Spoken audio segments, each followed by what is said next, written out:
கர்த்தரும் இரட்சகருமாகிய இயேசு கிறிஸ்துவின் நாமத்தினாலே யாவருக்கும் வாழ்த்தலை தெரிவித்துக் கொள்கிறேன்.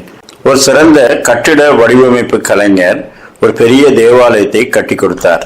அது அருமையாக அமைந்திருந்தது.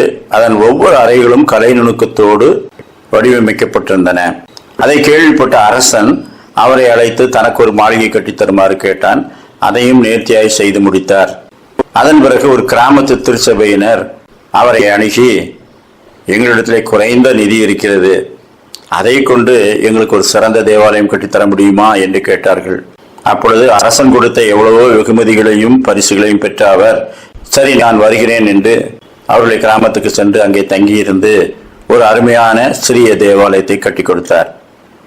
அவர்கள் எல்லாரும் பார்த்து வியந்து, ஐயா, பெரிய தொகை கொடுத்தாலும் உழைக்கிறீர்கள், சிறிய தொகை கொடுத்தாலும் உழைக்கிறீர்கள், எந்த வேலையாயிருந்தாலும் நீங்கள் உழைத்து சிறப்பான பெயரை பெறுகிறீர்களே, இது எப்படி சாத்தியமாகிறது என்று கேட்டார்கள்.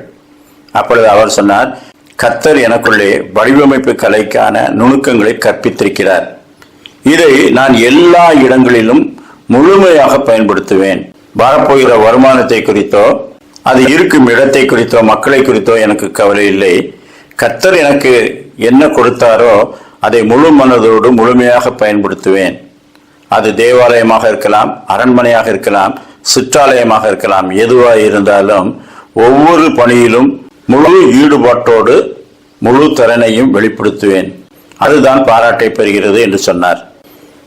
கொஞ்சத்தில் உண்மை உள்ளவன் அநேகத்திலும் உண்மை உள்ளவனாய் இருக்கிறான். கொஞ்சத்தில் அநீதி உள்ளவன் அநேகத்திலும் அநீதி உள்ளவனாய் இருக்கிறான். நீதிமொழிகள் 22:29, தன் வேலையில் ஜாக்கிரதையாய் இருக்கிறவனை நீ கண்டாயானால் அவன் நீசருக்கு முன்பாக நில்லாமல் ராஜாக்களுக்கு முன்பாக நிற்பான். உண்மையாய் நம்மிடத்திலே ஒப்படைக்கப்பட்டவர்களை குறித்து ஜாக்கிரதை உள்ளவர்களாய் இருந்து நாம் பணியாற்றுவோமானால் நாம் உயர்வை சந்தித்துக் கொண்டே இருப்போம்.